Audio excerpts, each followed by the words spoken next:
Gubernur DKI Jakarta Anies Baswedan akhirnya menarik tuas rem kebijakan darurat COVID-19. Mulai 14 September mendatang, Jakarta kembali memberlakukan pembatasan sosial berskala besar atau PSBB secara ketat. Kebijakan untuk memberlakukan kembali PSBB secara total bukan tanpa alasan. Data dari pemerintah Provinsi DKI Jakarta hingga pertengahan Agustus 2020, angka kasus terkonfirmasi positif COVID-19 di DKI Jakarta mencapai 49.837 kasus. Bahkan angka kematian akibat COVID-19 di DKI Jakarta saat ini mencapai 1.347.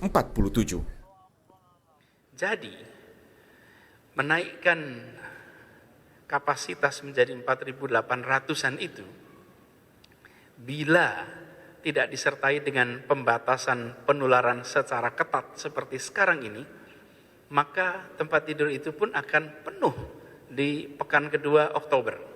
Jadi saya ingin garis bawahi di sini, bila kita lihat,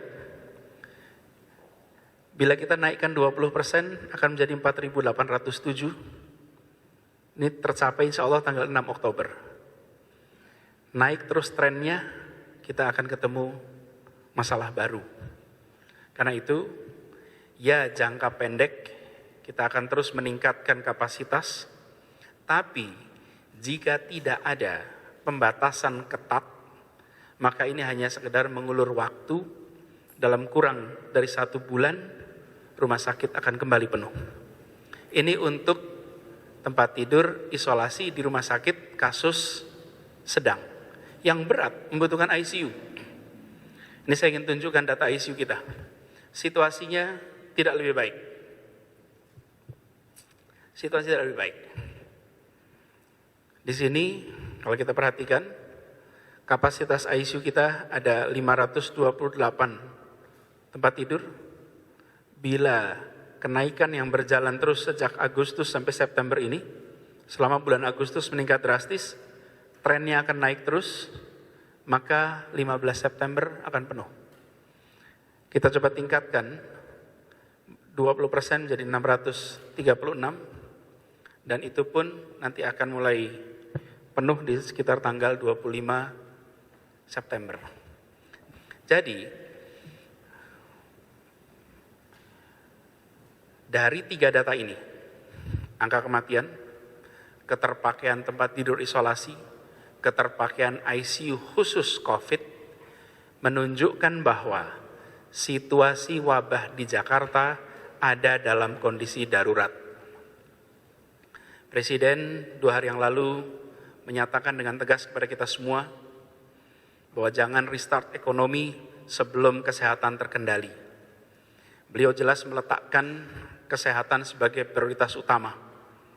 Maka dengan melihat kedaruratan ini, maka tidak ada banyak pilihan bagi Jakarta kecuali untuk menarik rem darurat sesegera mungkin.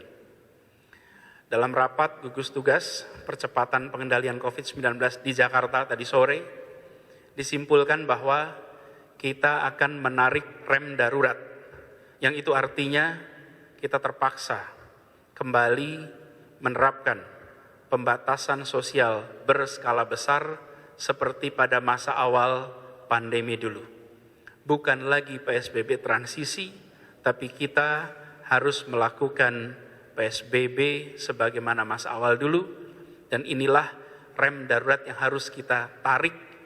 Sebagaimana tadi kita lihat, begitu dilakukan pembatasan, maka jumlah kasus menurun sehingga kita bisa menyelamatkan saudara-saudara kita. Tingginya kasus kematian akibat COVID-19 membuat pemerintah DKI Jakarta kekurangan lahan pemakaman. Jika kondisi ini dibiarkan, dikhawatirkan lahan pemakaman umum khusus COVID-19 di wilayah Pondok Rangon, Jakarta Timur akan penuh pada Oktober mendatang. Kita untuk secara protokol COVID semakin menipis untuk lahannya karena emang beberapa pekan ini mulai melonjak untuk pemakaman secara protokol COVID. Ini perharinya berapa sih Pak, dan per pekan, serta ini sampai kapan Pak bisa bertahannya Pak, atau lahan ini Pak? Kalau melihat dari sekarang mungkin bisa sampai Oktober sudah habis lahan kita untuk pemakaman secara protokol COVID, karena semakin meningkatnya pemakaman jenazah yang dilakukan secara protokol.